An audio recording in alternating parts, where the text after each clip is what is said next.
मित्रांनो, गोष्ट काल्पनिक आहे. एक मुलगा आपल्या वडिलांना सारखं म्हणायचा, पप्पा माझे लय दोस्त आहेत, जबरदस्त चिक्कार दोस्त आहेत. तुम्ही काय एकच दोस्त आयुष्यभर घेऊन बसला? एक दिवस वडील आपल्या मुलाला घेऊन त्याच्या मित्राकडे जातात आणि सांगतात, बाळा तुझ्या मित्राचं दार वाजव आणि बघ काय होतंय ते. तो मित्र दार वाजवतो, जोरात हाका मारतो. त्यावेळेला त्याचा मित्र त्याच्या आईला सांगतो, आई त्याला सांग मी गावाला गेलोय म्हणून. तर हे ऐकताच त्या मुलाला वाईट वाटतं. मग वडील म्हणतात, चल आता माझ्या दोस्ताकडे चल.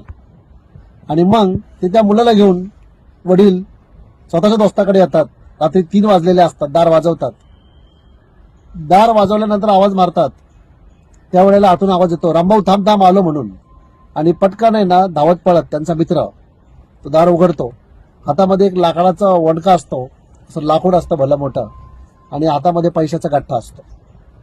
तर म्हणे काय झालं रे, काय झालं सांग म्हणे.